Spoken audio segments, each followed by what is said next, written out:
Halo rekan-rekan mahasiswa pencinta sintaksis. Kita bertemu lagi dalam video pembelajaran kita kali ini.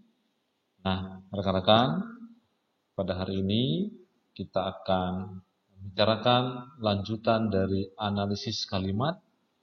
Kalau di video-video sebelumnya kita sudah pernah membicarakan analisis kalimat berdasarkan bentuk, kategori, fungsi, dan peran kalimat.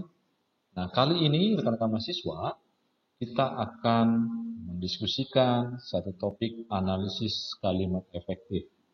Nah, dalam kalimat efektif, apa saja yang menjadi persyaratannya nantinya, sehingga kalimat kita itu betul-betul sesuai dengan persyaratan itu, dan tentunya kita akan lebih memahami dan bahkan berhati-hati untuk menulis kalimat-kalimat kita agar memenuhi syarat kalimat efektif. Nah, silakan rekan-rekan mahasiswa menyimak penjelasan ini.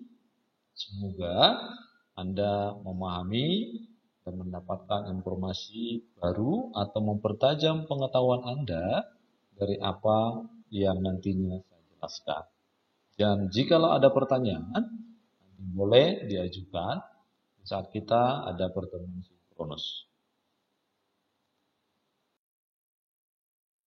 Nah, rekan-rekan, kita pahami dulu apa yang dimaksud dengan kalimat efektif.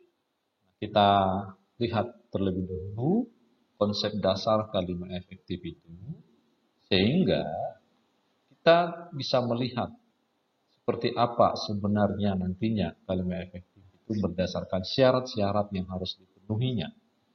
Nah, saya mengutip pendapatnya Profesor Boris Kerap. Sederhananya sebenarnya kalimat efektif itu adalah sebuah kalimat yang pada dasarnya nanti ide atau gagasan yang ada di dalam kalimat itu ketika kita menyampaikannya pada orang, idenya itu sama dengan apa yang didengar orang. Sederhananya begitu. Atau kalau nanti kalimat Anda tuliskan, berarti apa yang dibaca oleh orang dari kalimat Anda sama pemahamannya.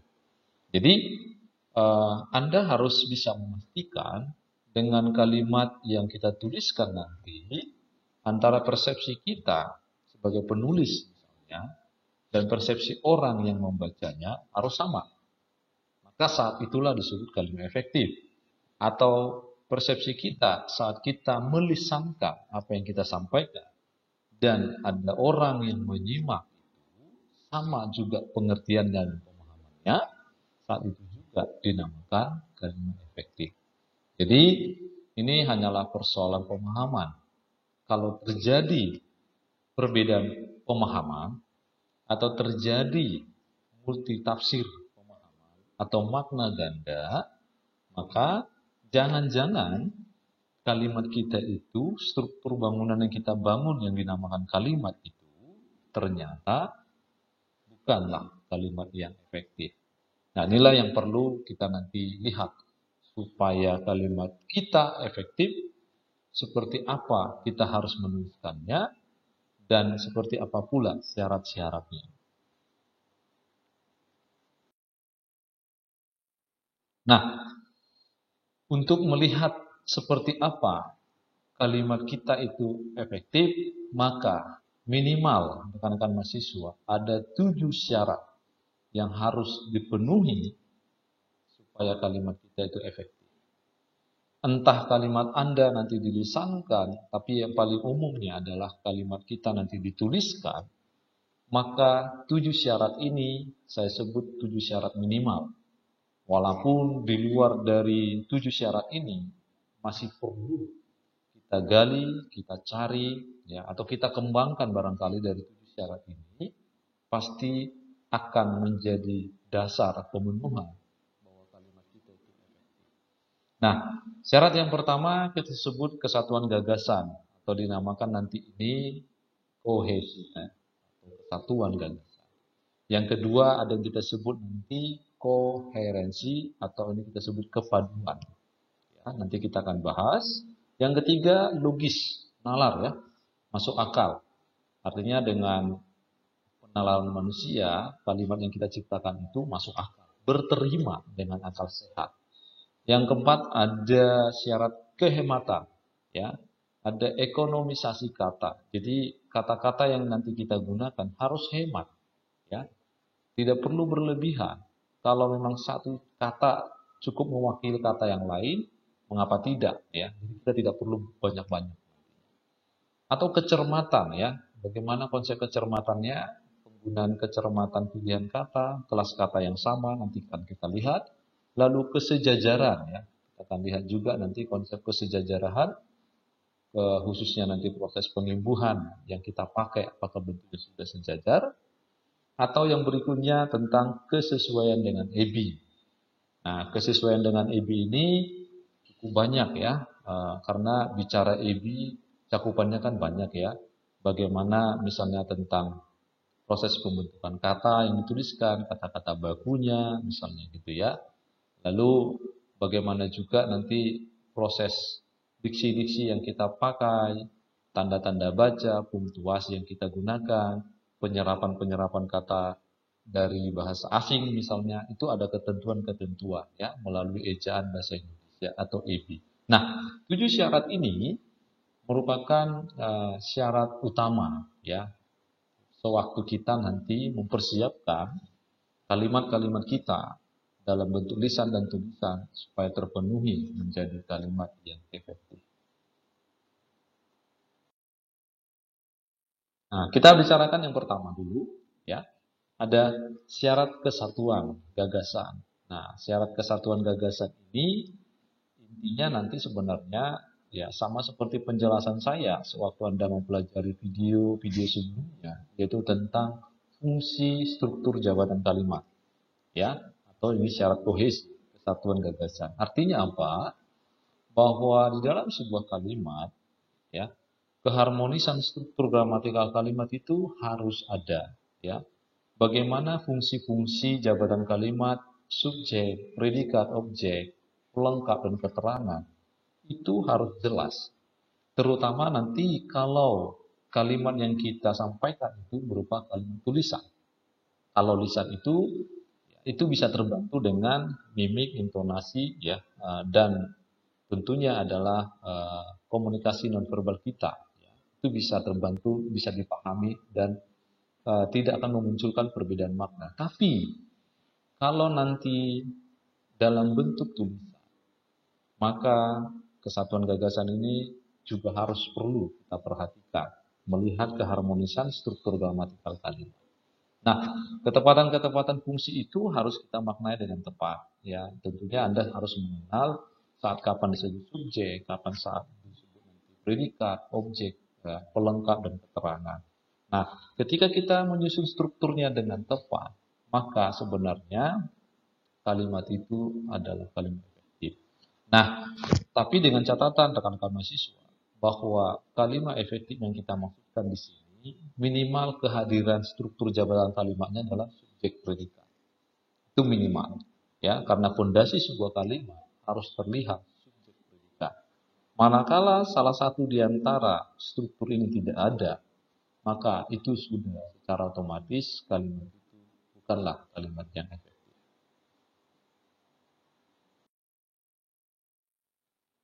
Nah, coba kita perhatikan contoh yang ada di sini, ya. Nah, coba Anda perbaiki jika memang terdapat kesalahan, ya. Nah, contohnya di sana yang pertama, dalam gua itu menyimpan harta karun selama ribuan tahun.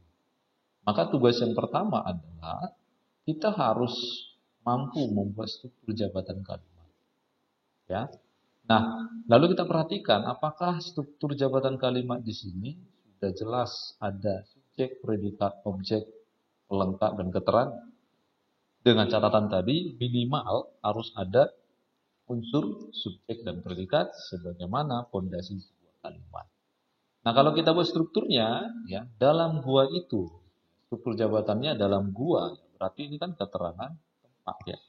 Menyimpan predikat, harta karun, ya, berarti ini objek karena imbuhan me, ya, harta karun. selama ribuan tahun, berarti keterangan waktu. Nah, kalau kita akan lihat kalimat ini jelas, kalimat ini kan bukan kalimat yang efektif. Karena apa? Tidak terlihatnya subjeknya. Ya. Dalam gua itu keterangan tempat, predikat menyimpan, ya kan? Lalu ada objek harta karun, lalu ada keterangan waktu selama ribuan tahun. Nah, bagaimana caranya supaya kalimat ini efektif? Tentu kita lakukan yang namanya perubahan posisi atau penghilangan atau penambahan supaya nanti kalimat itu efektif. Nah, dalam konteks seperti ini, biasanya kalimat ini tidak efektif yang pertama karena kekaburan mana itu subjek. Hal-hal yang membuat kabur subjek itu karena kadang-kadang kita senang menggunakan preposisi atau kata depan atau modalitas tertentu di awal kalimat sehingga tidak jelas lagi mana subjeknya. Maka cara yang pertama, karena ini adalah kalimat yang aktif ya atau aktif transitif ya, ini maka kita harus hilangkan kata dalam. Jadi yang menjadi subjek adalah gua itu. Gua itu menjadi subjek menyimpan predikat harta karun objek selama ribuan tahun, berarti keterangan. Nah, ini cara yang pertama supaya kalimat ini efektif. Atau cara yang kedua, Anda harus mengubahnya menjadi kalimat pasif supaya nanti muncul yang namanya subjeknya. Misalnya kita katakan dalam gua itu ya masih keterangan tempat. Disimpan berarti predikat. Harta karun ya berarti menjadi subjek. Selama ribuan tahun menjadi keterangan.